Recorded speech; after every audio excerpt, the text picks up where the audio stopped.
Há mulheres que estudam o mundo.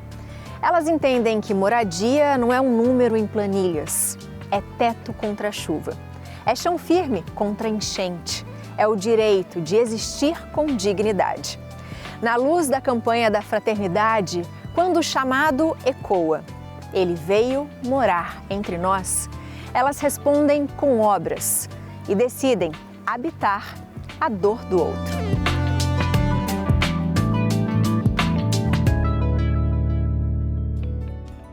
Olá, sejam muito bem-vindos ao Retratos Femininos, o nosso encontro de final de semana que traz histórias de mulheres inspiradoras do nosso país.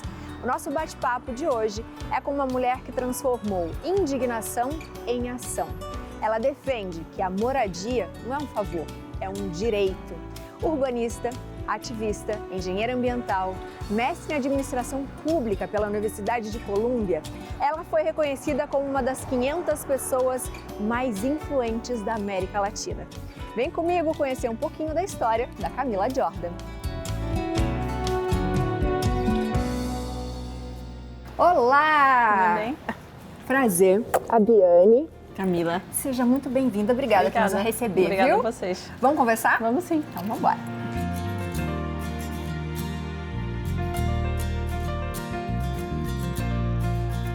Obrigada mais uma vez por nos receber. Obrigada a nós. E quando eu comecei a ler algumas coisas sobre você, sobre o projeto, sobre a Teto, eu falei que incrível o que vocês fazem e que bom que a gente tem tanta gente boa nesse mundo. Mas eu queria conhecer um pouquinho antes da Camila. Camila, conta pra mim, como era a Camila criança?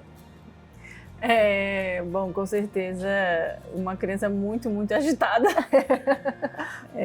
Eu acho que uma das histórias que a minha mãe sempre me contava é que às vezes eu passava o final de semana inteiro fora, com amigos, fazendo alguma coisa, e eu chegava domingo à noite em casa e falava, e agora?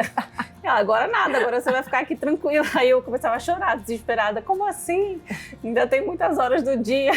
E você acha que você teve algum incentivo assim em casa para que você conseguisse começar a observar mais o outro e querer de alguma forma interferir nisso?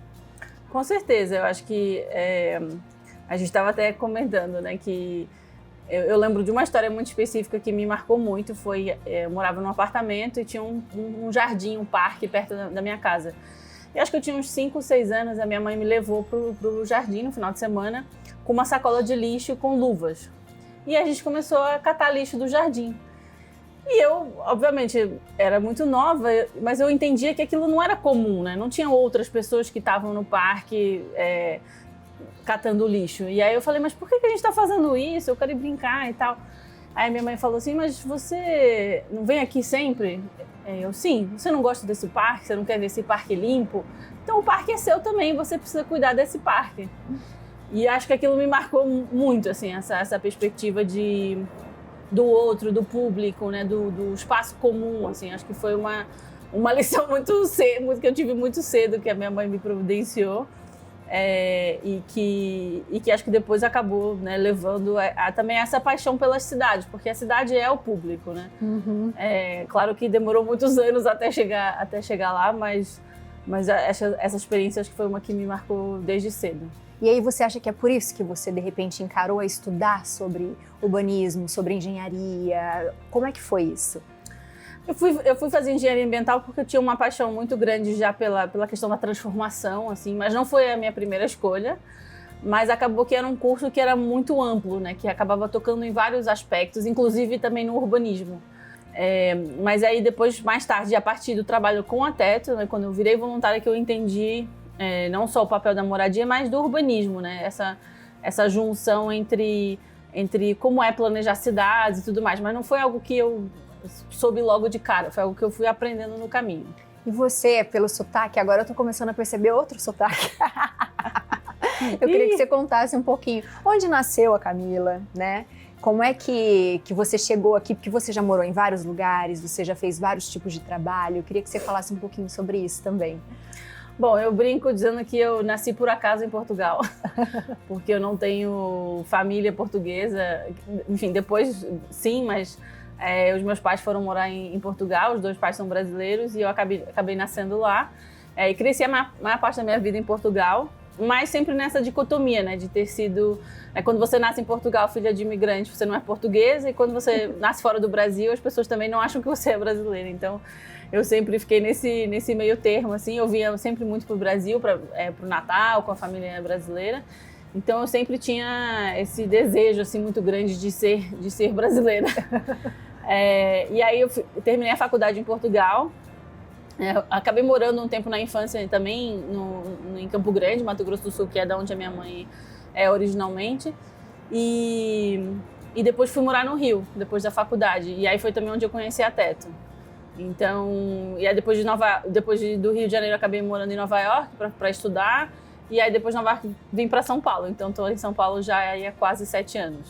E como é para você ter essa coisa de observar o outro, de se candidatar? Eu quero ser voluntária. Qual foi a primeira vez que você fez esse tipo de trabalho? A primeira vez que eu fui voluntária foi... Eu não lembro exatamente que idade eu tinha. Acho que eu tinha uns 10 anos, mais ou menos. Eu fui com uma amiga, que é minha amiga até hoje. A gente é amiga desde os 5 anos. A gente foi fazer voluntariado num lar de idosos.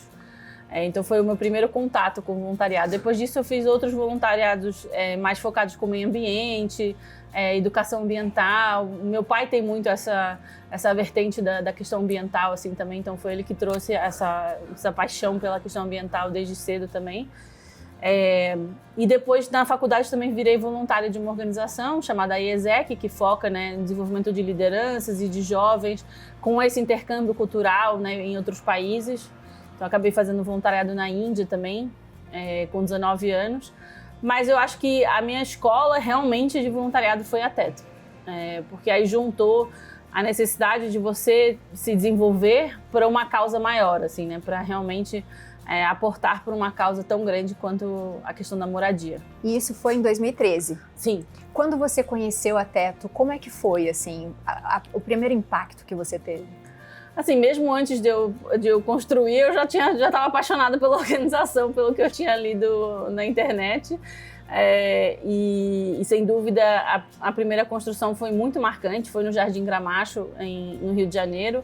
Então, uma favela que existe até hoje, né, que era baseada no lixão, que era o maior lixão da América Latina, né, que foi fechado, mas que infelizmente até hoje famílias continuam morando numa situação muito vulnerável ali naquela comunidade. E eu construí a casa da Dona Benedita. E aquilo foi para mim assim, um antes e depois, assim, né?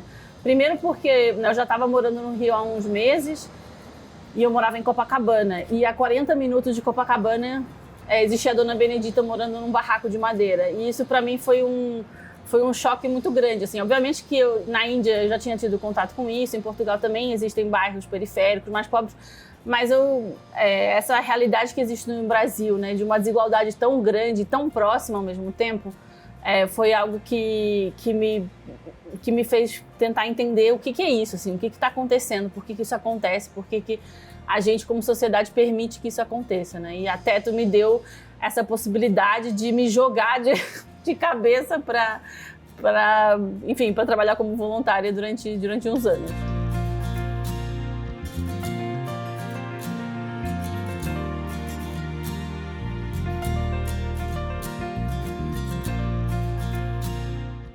O que é uma moradia para você, digna?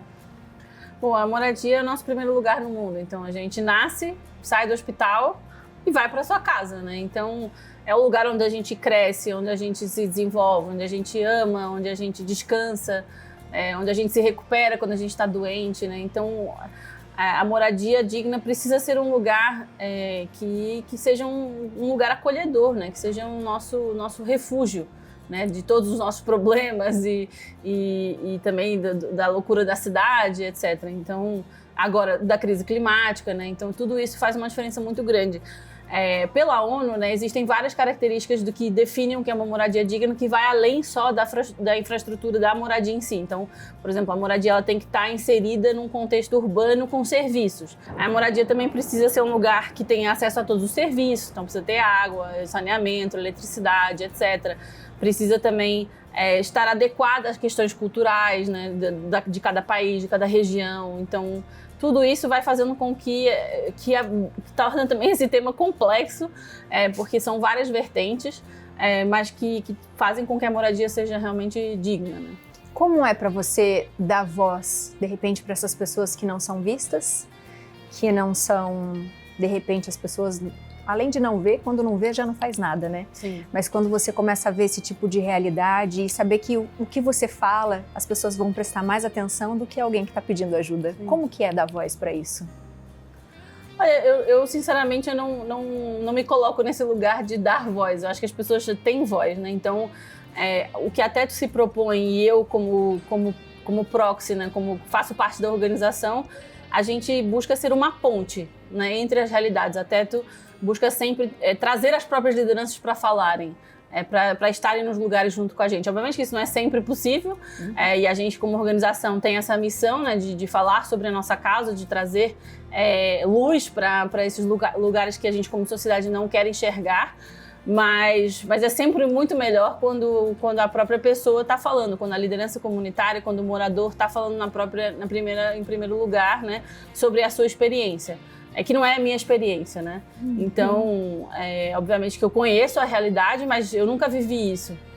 Então, acho que o nosso papel como organização é criar cada vez mais espaços, abrir cada vez mais lugares para que as próprias lideranças tomem esse lugar, não só de voz, mas de poder também, né? Que elas tenham essa autonomia para falar sobre isso. Elas sejam realmente ouvidas, né? Exatamente. Eu acho que você que está me ouvindo aqui, vendo a gente no Retratos de hoje, deve estar pensando, gente, quero saber mais sobre isso. Aguenta aí. Porque ela ainda se tornou e foi reconhecida como uma das 500 pessoas mais influentes da América Latina. E eu acho que isso deve dar algum peso, deve pensar alguma coisa, como é que eu fui parar ali? Enfim, a gente vai conversar sobre isso e um pouquinho mais sobre esse trabalho. Mas depois do intervalo, não sai daí.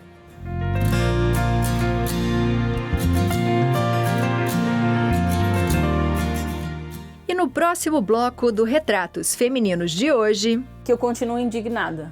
Eu continuo, cada vez que eu estou numa comunidade, que eu estou conversando com uma família, cada família que eu conheço, cada situação que eu vejo, eu não me conformo com aquela situação. Nosso programa está apenas começando. Aproveite e siga as nossas redes sociais. @programa Retratos Femininos. Vamos dar um breve intervalo e daqui a pouco a gente volta. Não saia daí.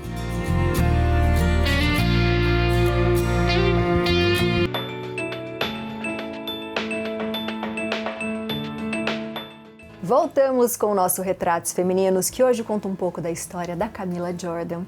A gente já falou um pouquinho sobre a infância, como que ela começou a decidir a profissão, sobre voluntariado, e agora a gente vai falar um pouquinho da Teto. Você contou que em 2013 começou na Teto, fez a primeira casa da Dona Benedita. E como é que é o trabalho de vocês? Porque vocês falam muito sobre moradia. Como funciona? Bom, a Teto acredita, né, que a gente precisa começar com a moradia, né, como também diz o nosso nome, Teto. Porque a moradia é o direito que abriga todos os outros, né? Muito difícil a gente falar sobre educação, sobre saúde, sobre trabalho e renda, sobre saúde mental, se a casa não é um direito que está assegurado.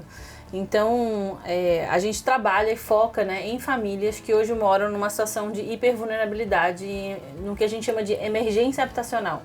Então, realmente, famílias que moram em barracos de madeira, pisos de chão de terra, casas feitas, né, de vários materiais, numa situação muito vulnerabilizada, e também automaticamente com comunidades que são mais vulnerabilizadas do que outras. Então a Teto, por exemplo, não atua em favelas que são mais conhecidas e que hoje existem no imaginário coletivo brasileiro, como a Rocinha, Paraisópolis, Heliópolis, que são favelas que já estão consolidadas há muito tempo, que obviamente tem muitos desafios ainda, mas que já são comunidades que têm mais capital social, que já têm uma interlocução com o governo, né, que têm organizações de base local, então que já estão num caminho bem mais avançado do que muitas outras hoje no Brasil, que estão num grau de vulnerabilidade, de invisibilidade ainda muito alto. E é aí nesses territórios que a gente foca, pelas pessoas que estão realmente, principalmente também na linha de frente da crise climática. E quando você fala isso, a casa que vocês constroem é uma casa pensada em muitos aspectos, principalmente quando a gente fala de enchentes. Sim. Como é que vocês pensam isso? Como que ela é feita? Bom, a Teto atua com uma casa que a gente chama, a principal, né, casa que a gente atua é a casa emergencial, porque atende a uma emergência. Então ela não é para ser uma casa permanente, ela é para atender a uma emergência que aquela família, aquela comunidade está vivendo. É uma casa que é elevada do chão, sempre, né? Então ela é construída em cima de pilotis. Então isso já protege das enchentes, de umidade, também de entrada de bichos peçonhentos, por exemplo. Depois ela tem, tem vários painéis, né? Então a gente constrói sempre de forma modular, rápida e de forma adaptável. Então a casa é construída em 2 dias por mãos voluntárias. Então você pode ir lá amanhã e construir uma casa. Legal. Claro que vão ter voluntários que já foram treinados, que já passaram, que são os líderes daquela casa. Mas você não precisa ser engenheiro, arquiteto, nada. Pode não passar um final de semana que você vai erguer uma casa em conjunto com a família também. Como vocês chegaram a pensar tudo isso? Como vocês fazem essas reuniões e imaginaram, falando, não, a gente precisa disso, essa é a necessidade? Como que isso acontece? Olha, esse modelo de casa, ele na verdade nasceu com a organização no Chile, né? Então a TETO é uma organização latino-americana, né, que nasceu no Chile em 97. E esse modelo que a gente consegue ver aqui, né, que a gente chamava de media água em espanhol, por ser 2 metades de casa, é um modelo que já existia no Chile. E que foi adaptado pelos voluntários já em 97. Então a gente continua fazendo esse modelo, claro que ela vai sofrendo alterações e melhorias. Agora a gente também está fazendo uma nova versão, uma emergencial 2.0, que é a moradia resiliente, que é uma moradia que tem uma durabilidade um pouco maior, que tem uma questão também de trazer luz natural, de trazer janelas maiores, mais proteção contra a chuva também, com um painel diferente. Então isso tudo é pensado a partir dessa experiência também que a gente tem, mas também com os moradores. Então o projeto da moradia resiliente, a gente fez workshops em vários países, no Brasil, em várias comunidades, para juntamente com os moradores a gente entender qual seria o melhor modelo, quais são as coisas mais importantes para eles. Então sempre esse processo de troca e de escuta faz parte da nossa organização em tudo que a gente faz. Como foi para você ser reconhecida como uma das 500 pessoas mais influentes da América Latina? Você que é uma pessoa insistente, que a gente estava conversando antes, em off, né? E ela contou, eu já tentei várias vezes, eu fiquei esperando, enfim, para entrar na TETO, para estar lá. Como é que foi para você receber essa notícia? Olha, eu não, assim, foi normal. Eu acho que eu fiquei um pouco em choque, assim, no sentido de não entendi muito bem como que me acharam. Mas a TETO é uma organização que tem, apesar, né, da gente ter uma dificuldade muito grande de captar recursos por a causa da moradia não ser uma causa, né, muito difundida no Brasil, mas a gente tem um tamanho muito grande, principalmente também pelo nosso voluntariado, né? A gente já impactou, já mobilizou mais de 100 mil voluntários no Brasil. Então a gente tem um tamanho, de certa forma, grande. Então acho que foi por isso que conseguiram chegar na TETO e, consequentemente, em mim também. Mas eu acho que foi assim, que bom que é mais uma forma de alavancar o nosso trabalho, assim, sinceramente, para mim é o que mais importa, é como que a gente vai ganhando espaço e lugares onde as decisões são tomadas, onde os recursos são distribuídos, para que a gente possa levar isso para as famílias. Eu acho que isso é o que mais importa no final do dia.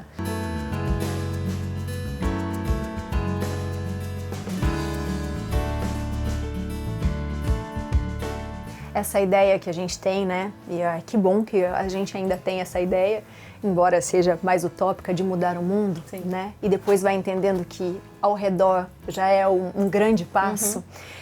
Faz de você pensar o que quando você chega nas casas, conhece as famílias, vê aquelas realidades? O que você aprende? Olha, eu acho que uma coisa que até hoje, né, já tem 13 anos que eu estou engajada com a TETO,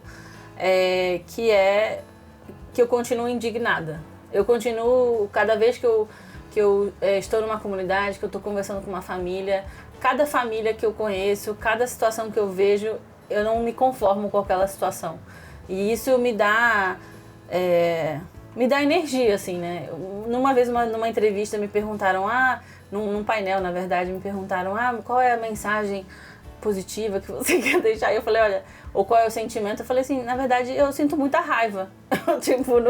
Realmente, eu sinto muita indignação por essa realidade existir e por ser tão invisibilizada, porque a verdade se as pessoas hoje se a gente tem pelo menos 2 milhões de pessoas hoje morando em moradias hiper precárias, mais as pessoas que estão em situação de rua, que são, digamos, os 2 grupos de pessoas mais vulnerabilizados que a gente tem, isso acontece porque a gente permite como sociedade, né? Porque a gente fala que é ok, isso existir, né? Então, obviamente que são problemas complexos, mas a gente tem muitos exemplos de países, de cidades que buscam resolver. E claro que são projetos a longo prazo, mas a gente precisa sustentar isso como sociedade, né? Como sociedade civil, na mídia, a gente precisa cobrar para que as soluções não sejam abandonadas no meio do caminho. Então, eu acho que é isso. Sempre quando eu tô com uma liderança comunitária, quando eu tô com um morador, o que eu aprendo muito com eles e com elas, principalmente elas, porque na verdade a maior parte das lideranças comunitárias são mulheres, é essa resiliência que elas têm. E se elas não desistem, por que eu vou desistir, né? Se elas estão ali todos os dias com 1000 outros trabalhos e urgências, e elas também estendem a mão para outras pessoas ainda mais vulnerabilizadas nas comunidades, então eu preciso fazer o meu papel também. Então acho que isso foi uma coisa que eu aprendi na Teto e que nunca mais saiu de mim. Você acredita que é possível a gente mudar isso? Com certeza. Com certeza. Acho que é difícil e complexo, mas com certeza. A gente tem hoje já muitos exemplos positivos que existem, não só assim, na América Latina, por exemplo, né? Então tem o caso de Medellín, que foi uma cidade que se transformou, né, pensando assim em escala, foi pouco tempo, 15 anos aí de projeto, de compromisso da cidade, da sociedade, dos governantes, de transformar uma das cidades mais perigosas no mundo em hoje numa cidade completamente diferente. Então eu acho que é possível sim, claro que são escalas diferentes, né? A gente no Brasil, a gente esquece às vezes que nosso país é continental e que isso é muito desafiador também, né? Mas eu acho que sim, é possível. Não é fácil, mas é possível. Você hoje trabalha diretamente, sua vida é ligada a isso? Sim, 100%. 100%? Sim. E o que você deseja? Eu desejo que mais pessoas realmente se mobilizem. Que mesmo quando a gente pode fazer pouco, a gente pode fazer alguma coisa. E o pouco, né, somado vai dar muito. Então eu acho que a gente não se desesperar. Eu acho que na Teto a gente aprende muito que cada pequena ação, cada casa importa. Uma casa não é suficiente na escala brasileira, mas cada família que não está mais vivendo hoje num barraco, que não está mais com medo de dormir, que não está mais com medo de sair para trabalhar sem saber se a casa vai estar em pé, isso importa, né? Então, que a gente chegue a mais famílias e que a gente consiga transformar o sistema, na verdade, para que a gente não precise mais para que mais ninguém precise morar nessa situação. O nosso programa chama Retratos Femininos porque a gente gosta de capturar a essência das pessoas. E enquanto a gente estava conversando, o Antônio foi tirando umas fotinhas. Que legal. Eu queria que você abrisse e me contasse quem é a Camila que você vê aí. Nossa, gente, que exercício difícil. Que legal.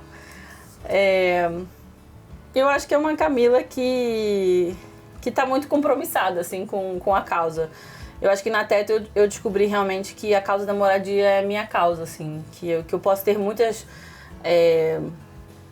coisas que eu sou apaixonada, sou muito curiosa por muitos outros temas, assim, mas que a moradia ela me move de uma forma que às vezes eu nem sei explicar muito bem porquê, assim. Eu acho que a gente falou um pouco sobre várias coisas, mas acho que tem muito a ver com essa questão da busca do pertencimento também, né, de a gente entender o nosso lugar no mundo e o privilégio realmente de poder ter crescido numa casa segura. E hoje me deparar com tantas pessoas que não têm esse privilégio, né? E como que a gente transforma a nossa sociedade de uma sociedade de privilégio numa sociedade de direitos e deveres. Então acho que eu continuo muito feliz fazendo o que eu faço, não é fácil, mas acho que as coisas que valem a pena são difíceis mesmo também, então acho que é isso. Camila, obrigada por hoje, por conversar com a gente, por nos ensinar tanto, né? E eu acho que obrigada a forma... A gente às vezes banaliza o nosso olhar, né? A gente vive no nosso mundinho, mas a gente não olha ao redor. E às vezes é só virar um pouquinho a cabeça que a gente começa a entender muita coisa. Com certeza. E mudar como ser humano, né? E ajudar, que possa ser pouco. Às vezes você fala assim, mas eu posso tão pouco. Vai com pouco mesmo, né? Que vai fazer a diferença. Com certeza. Obrigada. Seja sempre bem-vinda. Adorei. Obrigada a vocês. Parabéns pelo que você faz. Que muitas outras Camilas existam nesse mundo. E eu espero que você tenha gostado do nosso Retratos Femininos de hoje. A gente volta semana que vem. Tchau, tchau. Tchau.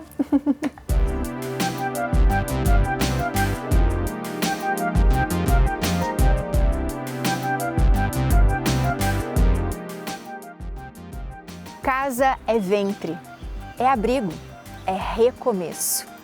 E quando uma mulher decide usar a sua experiência para servir, o seu estudo para incluir e a sua voz para defender, ela não constrói apenas casas, ela constrói dignidade, constrói futuro, constrói fraternidade.